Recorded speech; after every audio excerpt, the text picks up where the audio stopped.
Chers enfants de la 5e année de l'enseignement primaire, rebonjour, je suis de retour.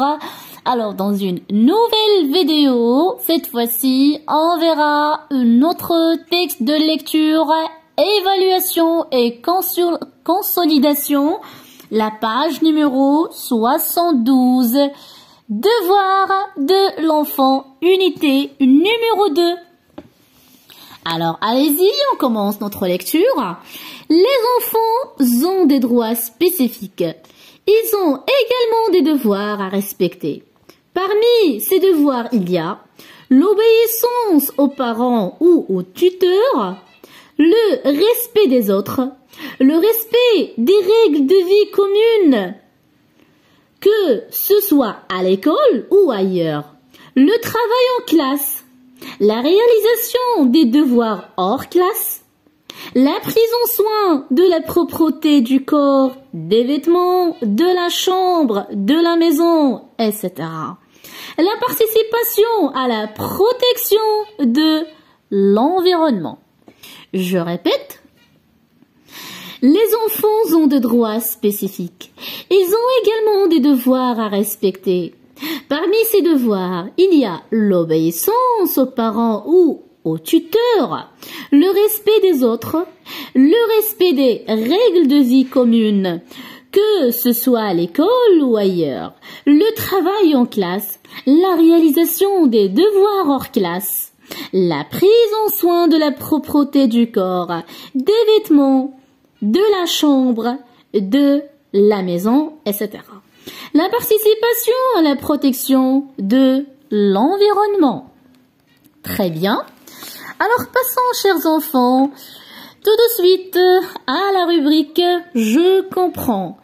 La première question, de quoi parle le texte? De quoi parle le texte? Alors allez-y, chers enfants. Donc ici, quand vous voyez bien, le texte parle des droits, bien des devoirs de l'enfant. Devoir, c'est-à-dire qu'est-ce qu'il doit faire, d'accord? Ce que l'enfant doit faire.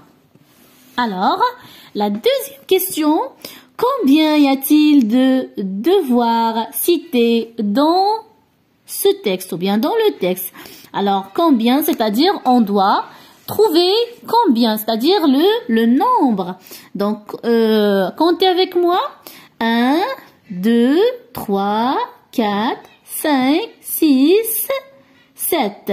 Donc ici dans le texte, il y en a 7, mais réellement, on a beaucoup de droits. Donc regardez, ici, les 3 points de suspension, ça veut dire qu'il y en a d'autres devoirs qu'on n'a pas cités et qu'on n'a pas précisé ici dans ce texte. Très bien. Passons tout de suite à la troisième question. Est-ce qu'il y a d'autres devoirs à respecter? Et bien sûr, justifie ta réponse. Donc, regardez ici.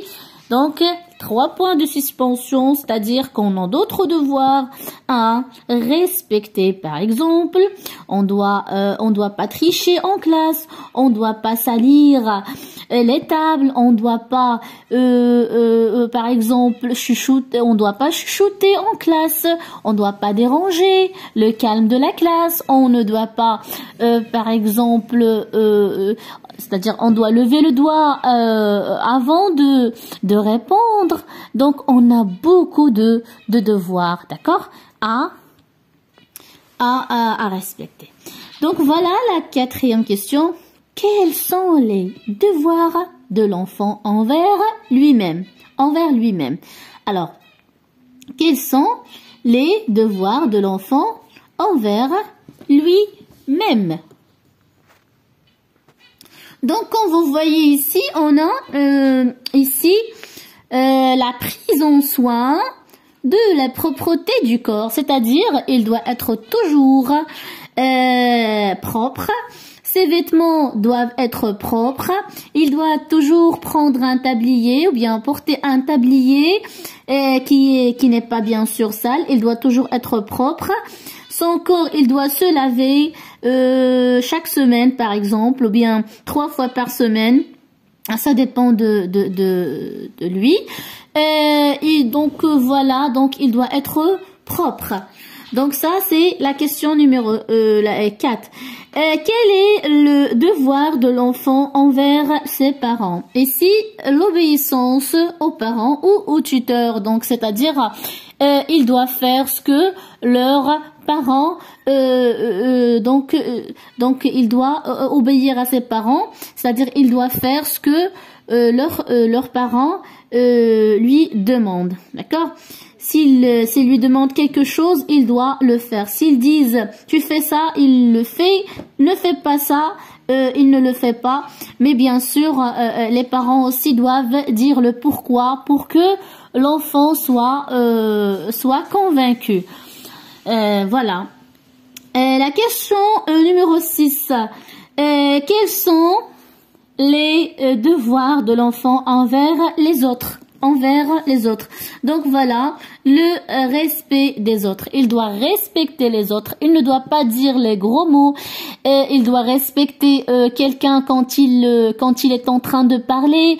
Il ne doit pas couper la parole aux autres. Quand quelqu'un est en train de parler, on doit l'écouter jusqu'à ce qu'il termine ce qu'il est en train de dire, et puis il peut répondre, il peut voilà prendre la parole. Voilà.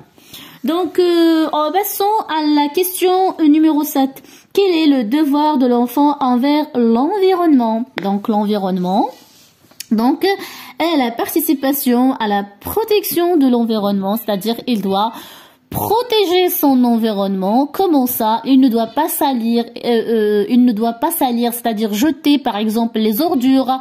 Il ne doit pas par exemple couper les fleurs. Il ne doit pas par exemple casser les branches des arbres. Donc voilà, quand il est avec sa famille en pique-nique par exemple, il ne doit pas par exemple jeter ou bien salir la forêt, bien sûr les déchets qu'on laisse, il y en a des gens qui laissent les déchets partout dans la forêt, donc on doit respecter notre environnement et le protéger. Ici, quel est le type de ce texte? Alors, c'est un texte, chers enfants, c'est un texte injonctif. Justifie ta réponse, voilà. Donc, ici, l'obéissance. Ici, on a des ordres, d'accord? C'est un texte qui donne... si on peut dire des conseils, on peut dire sont des recommandations. Donc, ici, l'enfant... les enfants ont des droits spécifiques. Ils ont également des devoirs à respecter. Parmi ces devoirs, donc voilà, on a commencé chaque phrase avec un tiret, voilà, il y a ici un point plutôt. Et regardez, il commence par un nom. Le respect, le travail, la réalisation, la prise, la participation. Donc voilà, on dit que c'est un texte injonctif. Tout de suite, passons à la rubrique « J'améliore ma prononciation ». Spécifique, l'obéissance, les tuteurs, le respect des autres, la liaison avec S, ça donne Z, le son Z, le respect des autres, ailleurs, des devoirs hors classe, la prise en soin, l'environnement, d'accord? Donc voilà, chers enfants, notre vidéo touche à sa fin. Je vous souhaite bonne continuation. Merci pour votre attention. Au revoir et à bientôt.